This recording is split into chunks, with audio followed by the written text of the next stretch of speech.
안녕하세요 여러분. 세상 돌아보기입니다. 오늘은 2022년 10월 14일이고 금요일입니다. 오늘은 정치 논평 곡주로 한 말씀 드려보겠습니다. 제가 매주 미국 모닝 컨설트의 22개국 지도자 국정 지지율을 말씀드리고 있죠. 오늘도 이 내용에는 포함되어 있습니다. 그걸 좀 더 덮는, 다 덮어버리는 좀 더 다른 이슈가 있어서 일단 그걸 제목으로 뽑았습니다.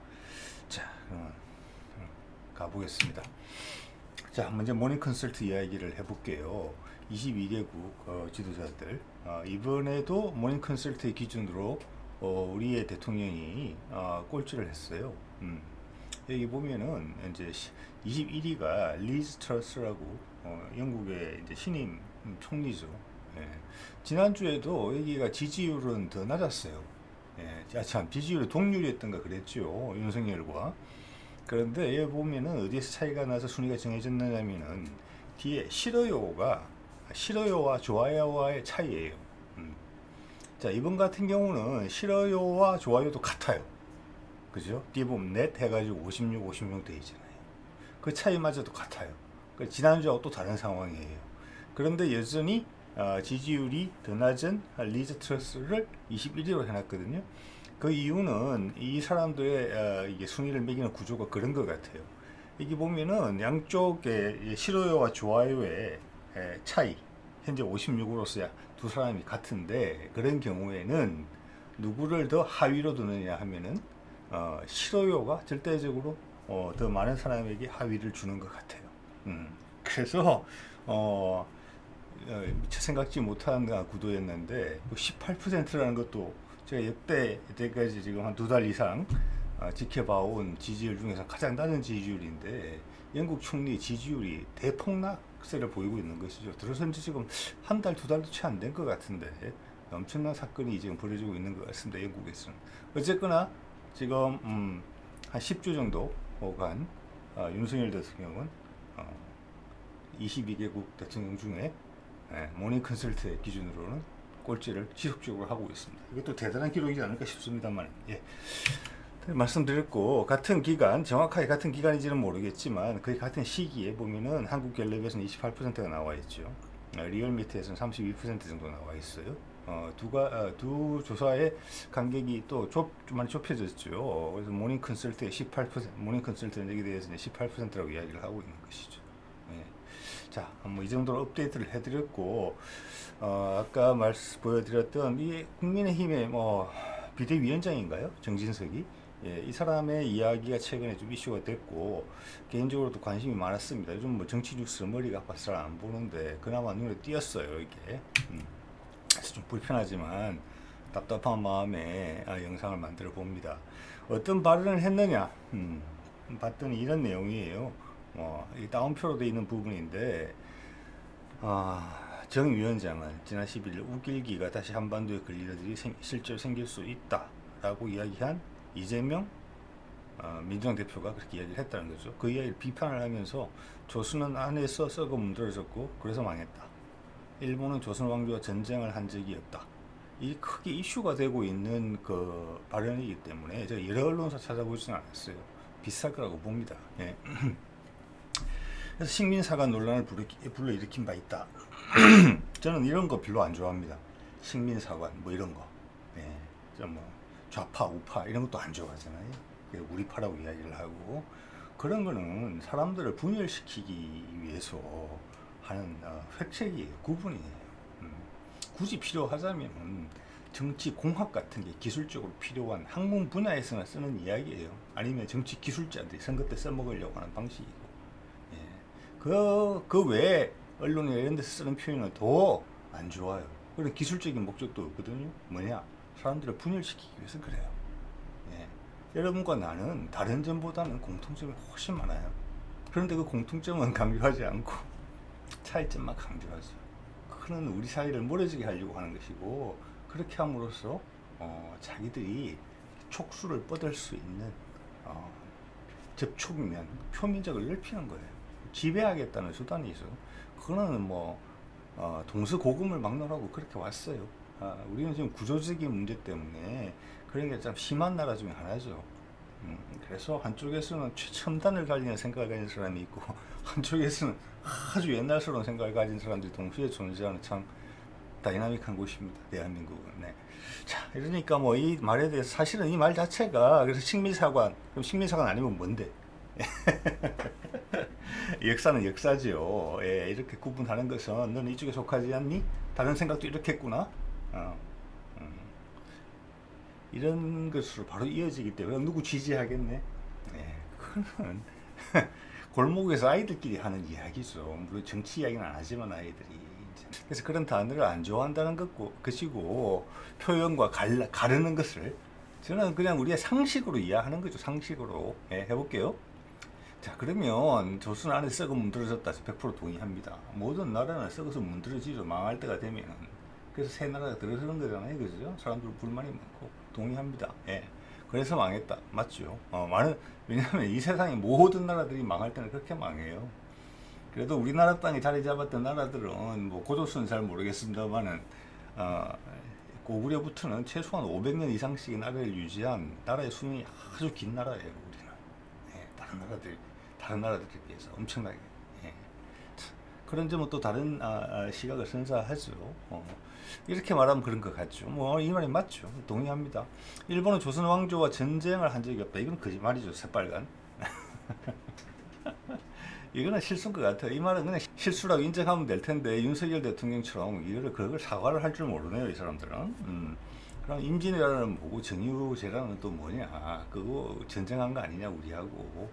그들은 뭐 일본 말대로 명나라와 전쟁하기 위해서 조선한테 길을 열어달라고 했을 뿐이지 전쟁을 한 건 아니다. 이렇게 말하는 겁니까? 네. 자, 그다음 뭐 우리 뭐 신라 시대부터 삼국 시대부터 외국의 침탈은 계속 있었죠. 네. 그때는 문화적인 격차가 컸었어요. 한반도랑 일본이랑. 네. 그래서 조선 시대까지도 그랬죠. 계속해서. 그래서 그들한테 출구를 열어준 곳이 몇 군데 있었죠. 외관이라는 지명이 지금도 있죠. 동네에도 외관이 있었고, 뭐 경북에도 외관이 있었고. 그래서 일본 사람들이 우리한테 무역을 하고 우리한테 뭘 배워갈 수 있게 있는 그런 창구가 있었고, 어떤 정치적 외교적인 이유로 그런 창구를 닫아버리면 일본인들의 폭동이 일으켰죠. 그래서 어떻게 보면 그 일본의 그런 것을 컨트롤하는 지역이기도 했어요. 그래서 거기에서 폭동이 일어난 적도 여러 번 있었어요. 자, 그런 것들은 다 뭐냐 그러면. 그래서 이거는 뭐 다시 한번 말씀드리지만 새빨간 거짓말이고 이거는 초등학교만 제대로 졸업해도 다 이 의문을 제기할 수밖에 없는 내용이거든요. 네, 그래서 이 이야기는 더 이상 하지 않고 다른 부분을 좀 이야기해 보려고 해요. 과연 우리가 일본에 대해서 어떻게 생각하는 건지. 정진석 의원 말 잘했어요 이번에. 예, 그래서 평소에 좀 하고 싶었던 이야기를 할 수 있는 그걸 여러 기회를 만들어 주시네. 예.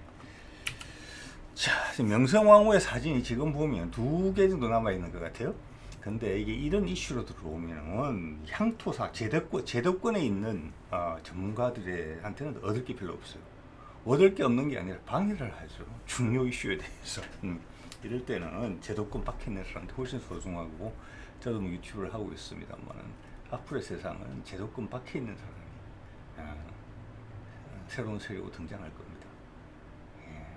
뭐냐, 전문 지식으로 하는 거 아니에요. 이제 지식 찾는 거 쉬워요.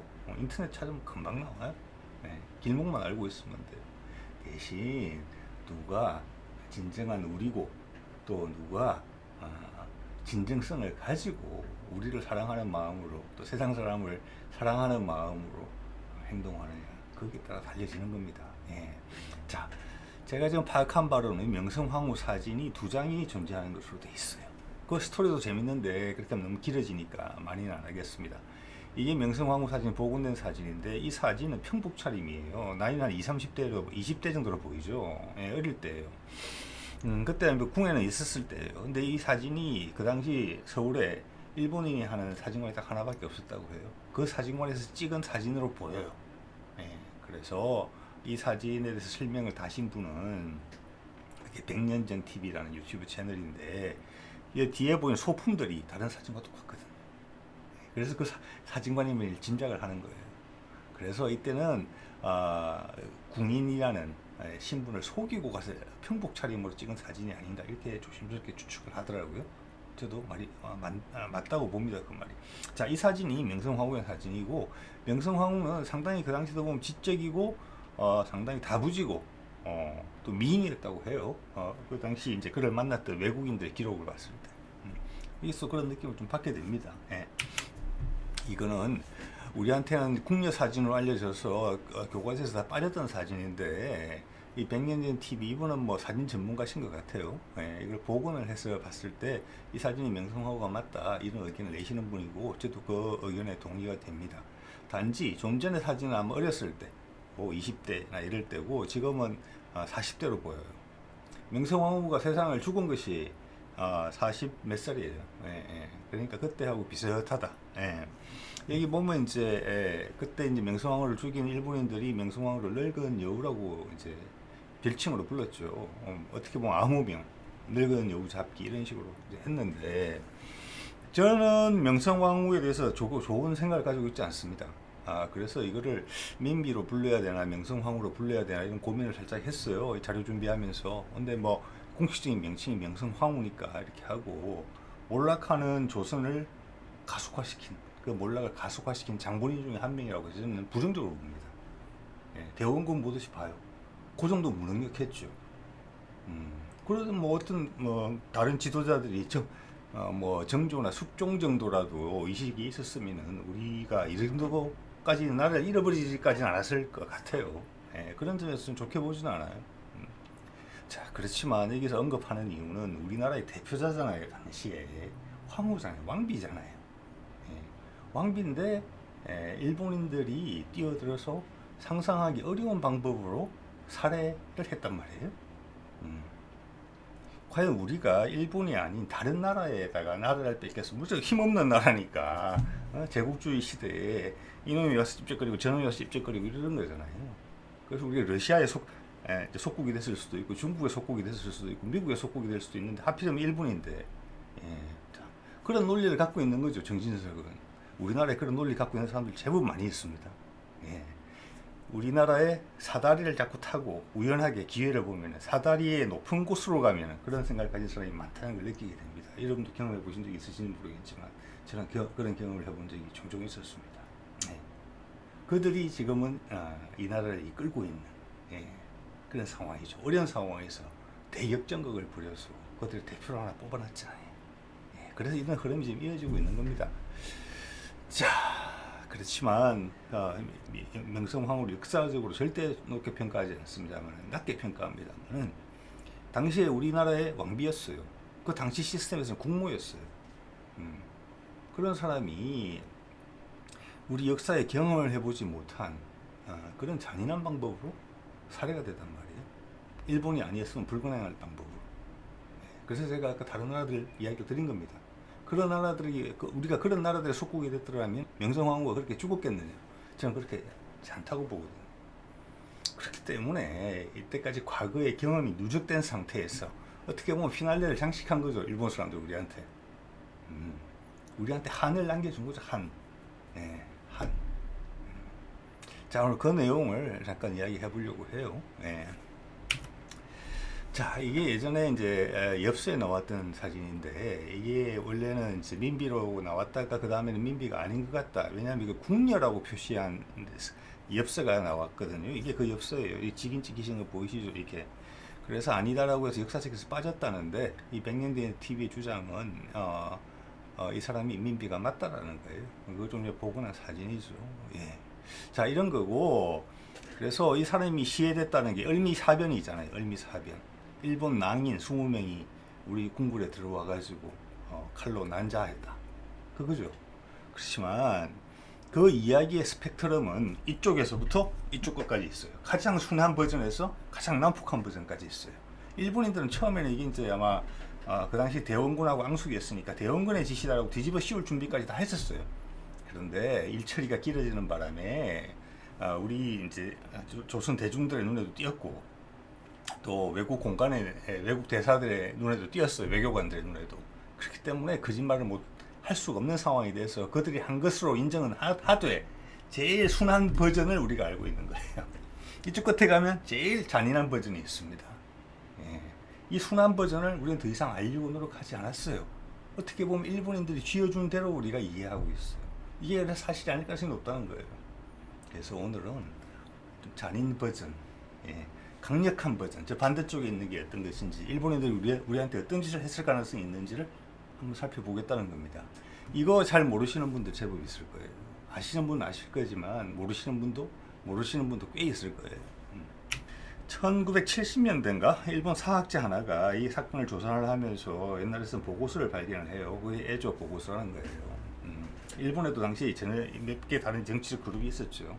그래서 그 살인에 가담했던 을미사변에 직접 가담했던 세력과 좀 대척점에 있던 세력이 그 당시에 쓴 보고서를 일본 사학자가 입수해서 공개를 했는데 내용이 전문을 공개한 거 아니에요. 일부분만 순화해서 공개했어요. 거기에 대해서 그 깊이 있게 더 알아보겠다, 파보겠다 하는 그런 우리 사학계의 노력이나 우리 정부의 노력이 있었다고 보지는 않는 것 같습니다. 제 기억한데는. 큰 문제가 될 수 있는 상황이거든요, 이게. 그래서 이걸 구해서 국내 소개한 것은 무궁화 꽃이 피었습니다라는 소설로 잘 알려져 있죠. 소설가 김진명이 소개를 한 거예요. 제도권 박히는 사람이죠. 예. 그중에 읽어볼게요, 하나. 무리들은 안으로 깊숙이 들어가 왕비를 끌어내어 두세 군데 칼로 상처를 입혔다. 예. 뭐 여기를 도려냈다라는 부분이 있는 것 같습니다. 나아가 그 다음에 옷을 다 벗긴 후에 국부 검사를 했다 이렇게 돼 있죠. 예. 마지막으로 기름을 부어 소실시키는 등 차마 이를 글로 옮기기조차 어렵다. 예. 자, 여기서 그 당시에 외인들은 우리 왕비 얼굴을 몰랐어요. 그리고 왕비는 아마 그때 위급한 상황을 인지하고 아마 궁녀의 옷을 갈아입었던 것 같아요. 예. 그래서 왕비만 그런 게 아니라 일반 잡았던 궁녀들도 옷을 벗기고 아랫도리 검사를 했다고 해요. 아기를 낳은 흔적이 있는지 없는지. 예. 그래서 결국에는 앞뒤 정황을 다 보더라도 자기 남편과 자기 아들이 있는 상태에서 자기 며느리도 그때 얘기가 없어져요. 칼로. 예.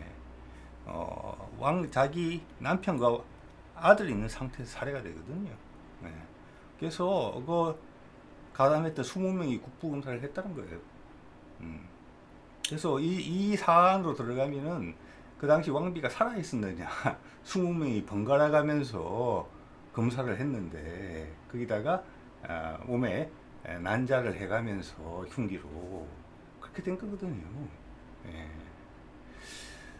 자, 그런 내용들은 아마 이 사람들이 결국은 이제 국제적인 문제가 되니까 일본에서 재판을 받아요. 이 사람들이 다. 그래서 낭인이 아니죠. 어떻게 보면은 이제 우리 요즘 말로 하자면 거구파 초엘리트 젊은 친구들입니다. 낭인이 같은 우리 어떻게 보면 조폭 같은 거잖아요. 그렇지 않아요. 네. 그래서 그 이제 재판 자료 같은 걸 조사해 보면 아마 나올 거예요. 그때 어떤 일이 있었는지. 예. 그리고 원본 자료가 있는데 지금 다 공개를 안 한 거잖아요. 원본 자료 사전은 다 나오겠죠. 그때 무슨 일이 있었는지. 예. 그래서 예전에 우리가 사실은 나라를 완전히 홀딱 잃어버린 적은 다른 나라의 합병이 되기는 이 일본이 처음이에요. 그 전까지 우리 항복한 적은 있어요. 항복한 적은 있었지만 그때 직접적인 통치를 장기간 받은 적은 없죠. 예. 몽고 때도 그랬고 청나라 때도 그랬고 한국만 했죠. 한국. 그래서 신하의 예를 갖추는 정도에서 그렇게 끝이 났죠. 그때 그 상황에서도 민초들한테는 참 험하게 많이 하고 그렇게 했지만 우리의 왕비한테 그렇게 한 적은 없어요. 그건 있을 수 없는 일이거든요. 기존에 알고 있는 을미사변도 있을 수 없는 일이에요. 고구려 시대 때 북쪽 그 적들의 오랑캐들의 침입을 받아서 수도를 잠시 피했다가 다시 이제 회복하고 하는 과정에서 선왕의 묘를 적들이 파헤쳐가고 그런 적이 있었죠. 거기에 대해서 엄청난 모욕감을 느끼고 나중에 꼭 복수를 했어요. 고구려 보면은. 그리고 청나라나 그 외에도 보면 어땠습니까? 예. 왕족을 바로 뭐 목숨을 빼앗지 않았어요. 볼모로 데려가거나 잡아가죠. 그래서 거기로서 왕이라는 명칭을 유지하면서 제한되는 환경에서 살게 해줘요. 먼 나라로 끌려가서 그렇지.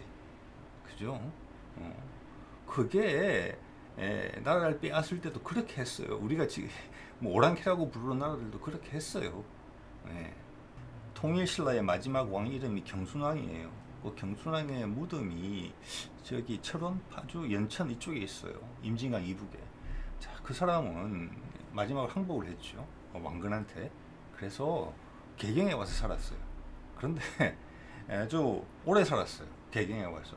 그래서 고려 왕이 한 3명이나 4명 정도 바뀌는 동안 살았어요. 그래서 죽었어요.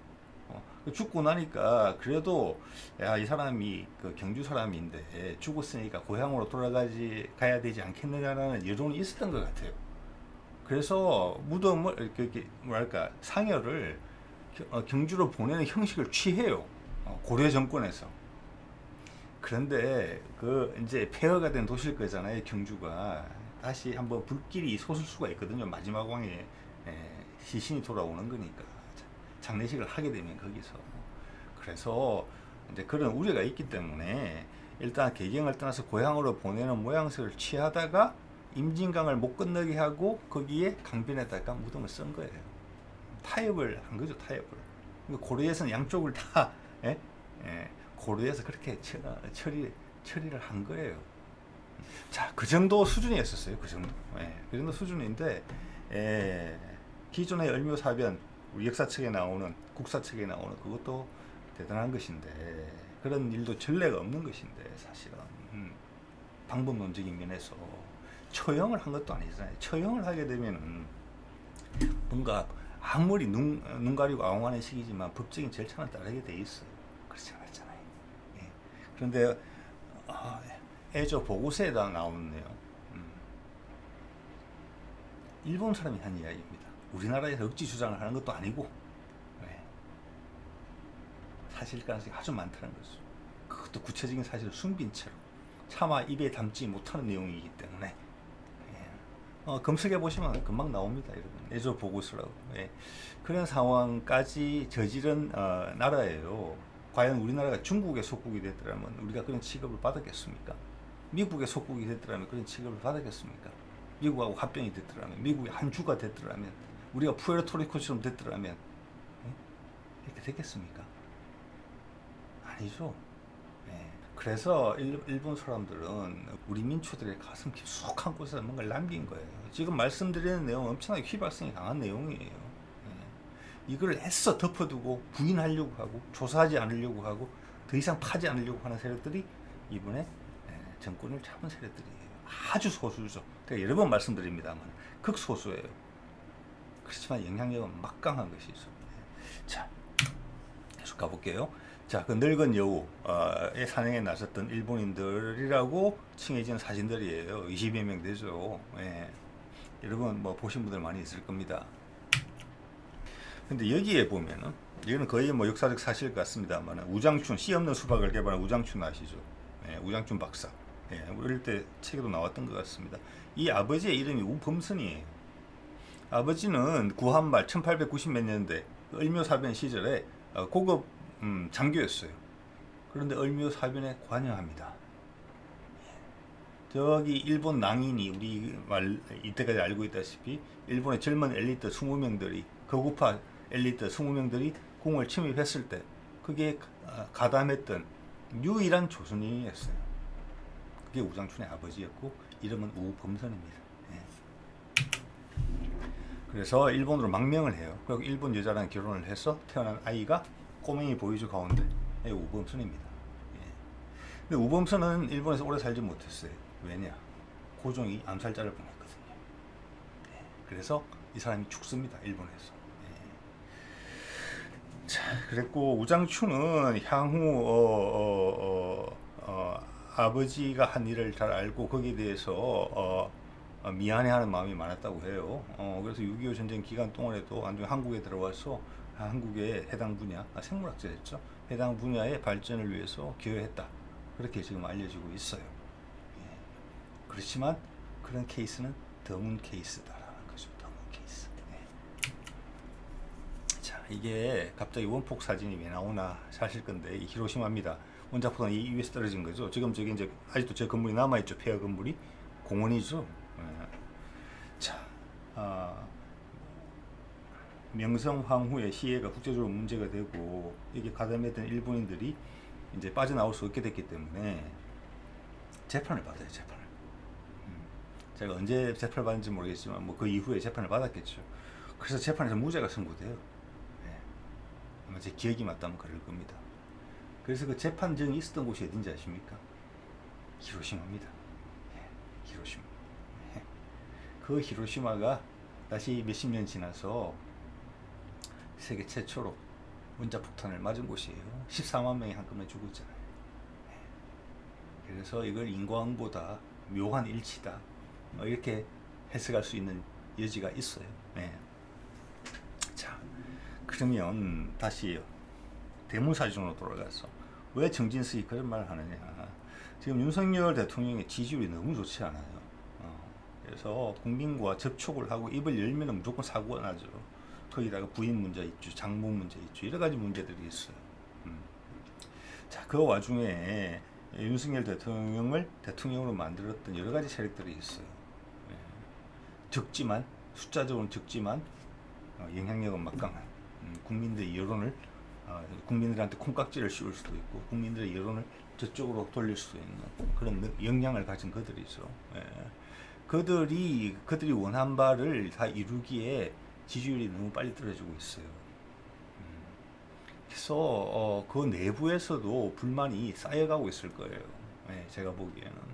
근데 그 중에서 가장 영향력이 큰 세력은 언론이라고 저는 봅니다. 윤석열 대통령을 대통령으로 만든 세력 중에. 그 사람들은 반성하지 못한 우장춘들일 가능성이 높아요. 말씀드렸죠? 우리나라 사회 곳곳에 가보면은 상층부로 올라가잖아요. 계단을 자꾸 밟고. 그러면 이런 생각을 가진 분들이 상당히 많다는 걸 알게 됩니다. 예. 왜냐하면 그들은 생존을 위해서 윤석열을 대통령으로 만든 거거든요. 그들은 나이도 있고, 또한 세상이 너무 많이 바뀌었죠. 예. 그래서 그들이 간절하게 믿어왔던 우리 조선이, 한국이 나아갈 바에 대한 도전을 너무 심각하게 받고 거기 자신들의 생존과 사업 기반과도 바로 연계가 되는 부분들이에요. 군에도 그런 사람이 있고 언론이 지금 힘이 가장 센 것 같아요. 예. 옛날 퇴역 장성들도 일본군들과 교류가 많이 있었잖아요. 예. 일제시대 때 일본군의 경력을 쌓은 사람들이 미군 하에서는 다시 우리 국군에 또 고급 장교들이 됐잖아요.